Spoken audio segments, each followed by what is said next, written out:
Hello everybody, Brian here, quantlabs.net. Today is the 18th of January. Welcome. Quarter to 4 Eastern Standard Time. Alright, so here's what's going on in the markets. Everything's down. Everything was down yesterday. I was down because I had to shovel snow. Anyways, we're going to look at what we can do about this. Just as a intro, I'll be looking at Bloomberg data, Interactive Brokers data on some of the assets I'm looking at right now. As you can see, everything's pretty well down. The only things that are up is not even gold. Silver's up quite a bit. Oil is up. Let's see what else we got here. Not much else is up except the USD, Japanese yen. So, before I get started, make sure you get on our email list, contact at quantlabs.net/contact. Get in on our page here, and yeah, here's how I looked at all the fun stuff with good old the main markets here at Yahoo Finance. They got a pretty good way to summarize all the different major asset classes out there.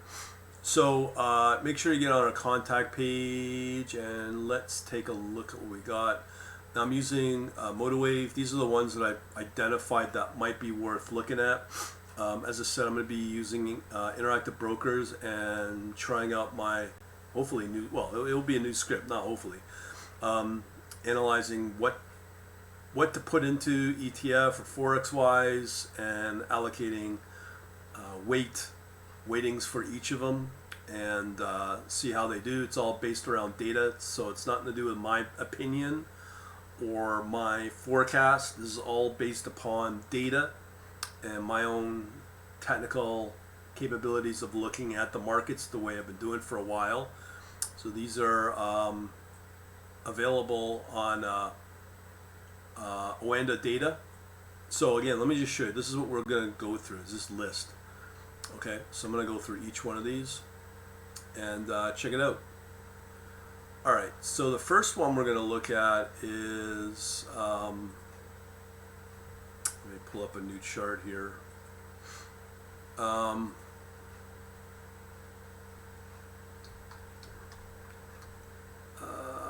Yeah, well, let's do it this way. Okay, no, we don't want that. Do we want this? Sure, why not? Okay, so the first one we're going to look at is DE30. So it's a CFD. Now, this was the scan that I got showing the detailed whatnot of, so this is a 15-minute chart. This is a 1-hour chart, and if you looked at my harmonic scan actually,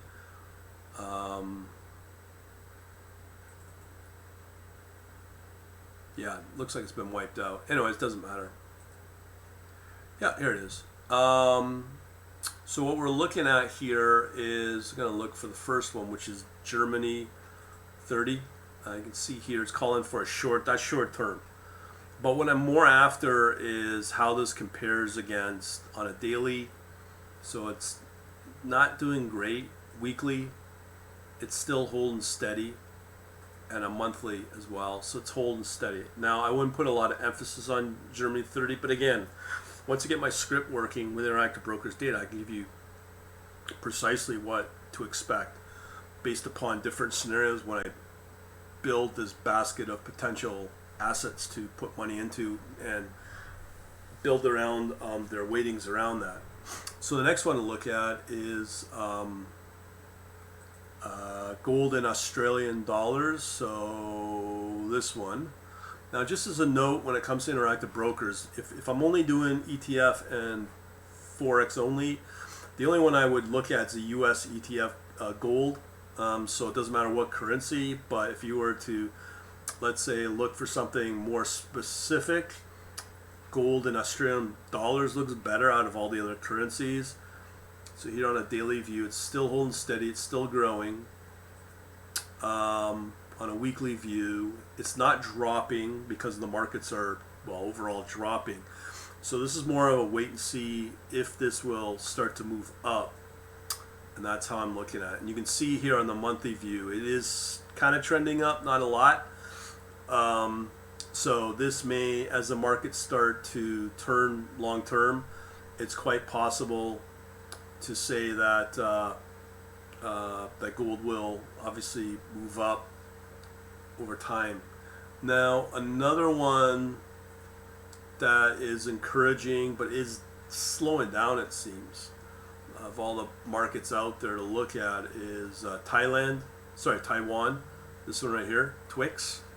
So you can see here it's dropped back quite a bit as well on a daily basis. That big drop there, but it was trending up. You can see here on a 2-week basis, it's looking pretty good. Whereas the other markets globally on a monthly view, it's looking pretty good there as well. That's why I like this exchange. I think they've cleared the ways of the variance. They do it better. They handle it better. Their economy doesn't get affected. The only thing that really affects Taiwan is the saber rattling of China, and that's about it. So hopefully, for now at least, their economy and their markets can climb as they have. You can see here, this is easily the best performing outside the U.S., the best performing markets in the world since the global sickness. The next one I'm looking for is sugar right here. So sugar, and as I said, the world blows up, everything defaults, we still need to eat.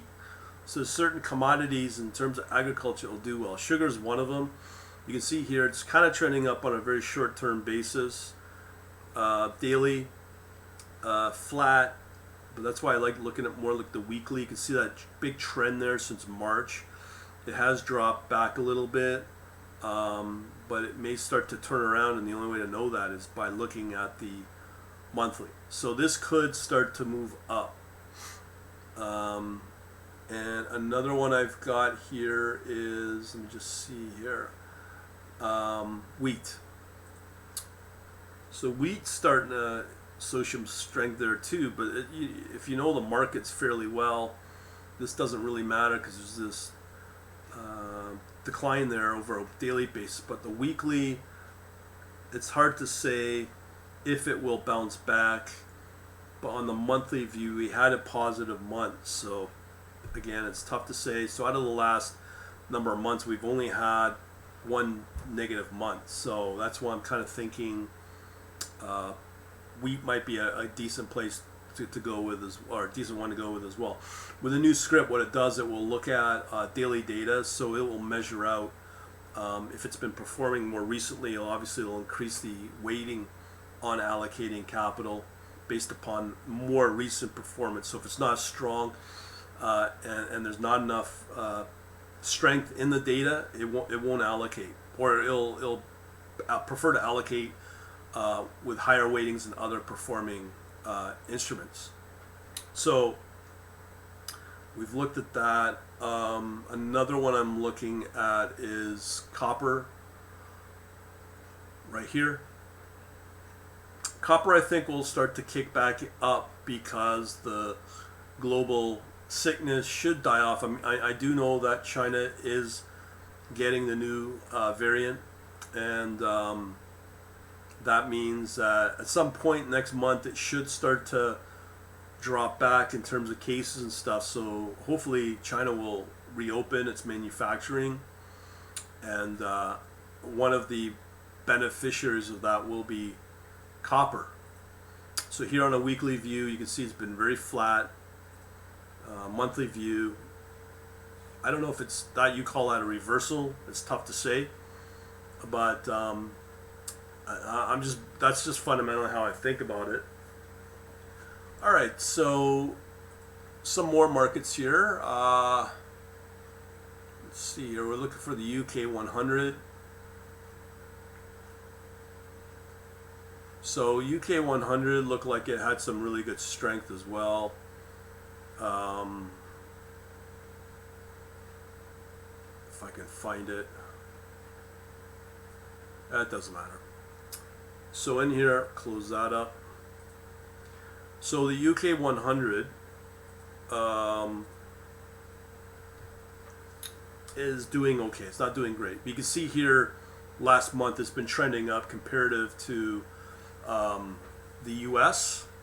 So if you look at the SPX 500, S&P 500 on a monthly basis, you can see here there's been some losing months.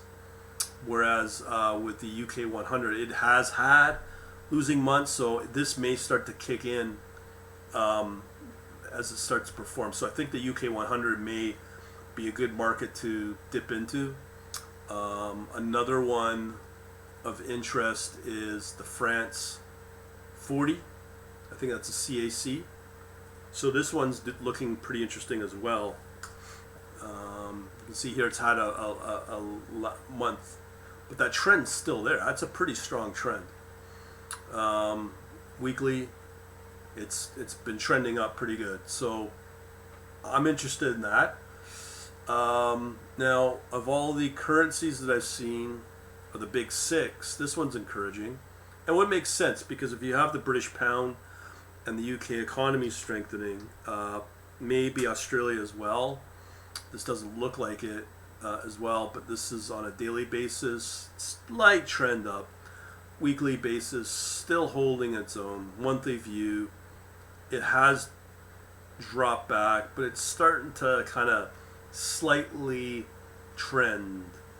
It doesn't excite you, I know, but comparatively where we're going in terms of national debt, something to work with. USD Denmark. Okay, this was pretty surprising. Another pair. I hope I can trade this on IB, Interactive Brokers, but I don't know. But let me just see. USD DKK. So you can see that strength there over the last few hours has been strong. That could be fundamental. But you can see it over on a daily view. It's been trending up. And that's going all the way back since June. So I do like that, obviously. Weekly view, same thing. Monthly view, it's actually since 2015. It's had that solid baseline there, and it's trending up. So I do like that pair. European Euro and the Turkish Lira. This, like last month, was a killer trade for USD Turkish Lira or Euro Turkish Lira as well. So let's check those out. You can see here what I'm saying. It's been just steadily, like just trending up, very, very, very strong. One last month, that's always the Japanese coming to the rescue and starting to trend up again.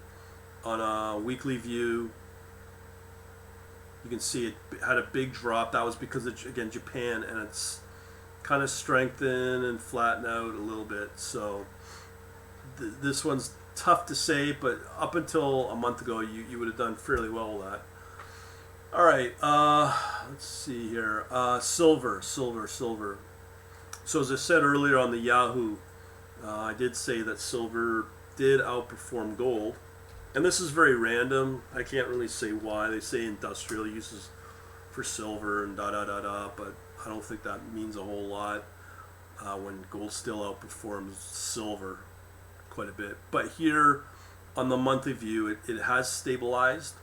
It may start to move up again.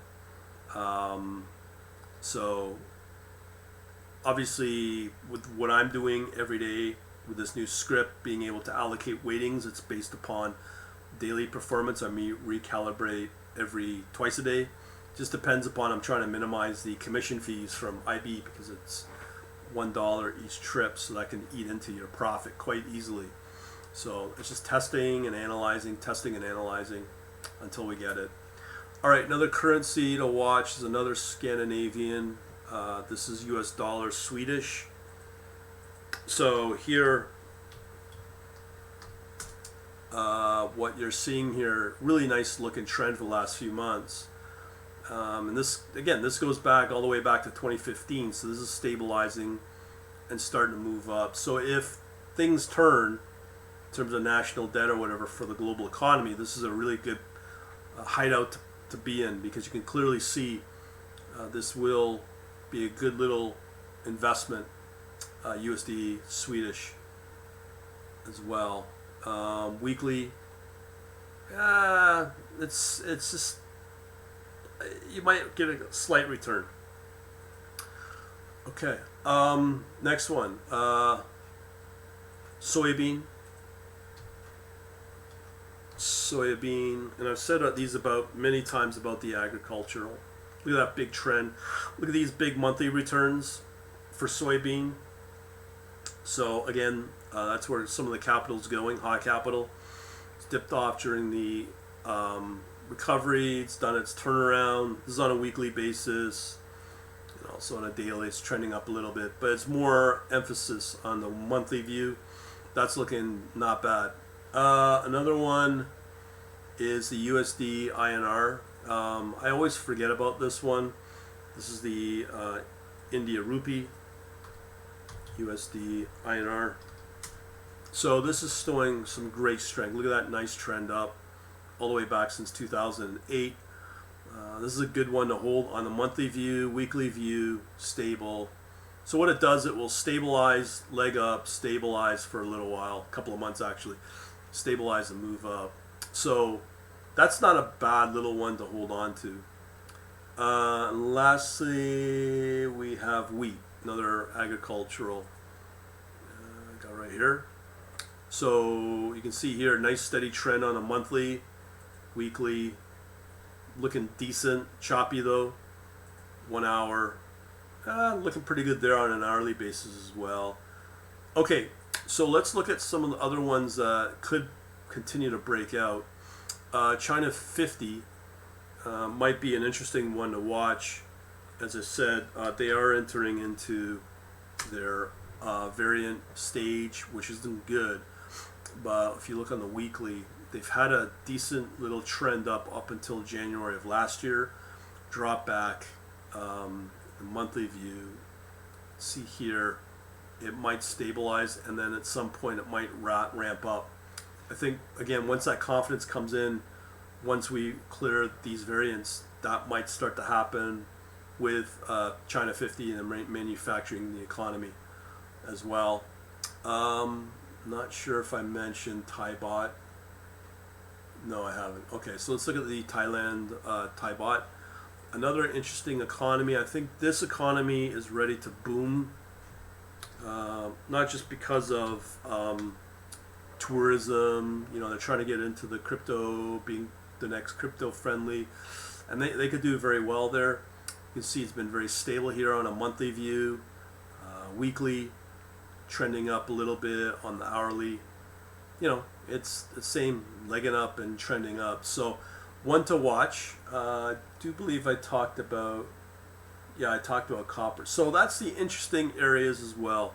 But as I said, with the weighting and allocation, that's all driven by the data I'm showing you, on top of other technical techniques that can be used for portfolio optimization, which I'm going to look at. And that's all for interactive brokers. So that's going to be a mix of Forex and ETF as well. So again, if you like what you're seeing here and you want to watch what I'm doing with these type of assets, go to quantlabs.net/contact. And also, just so you know, we got our store, quantlabs.shop. Go into catalog.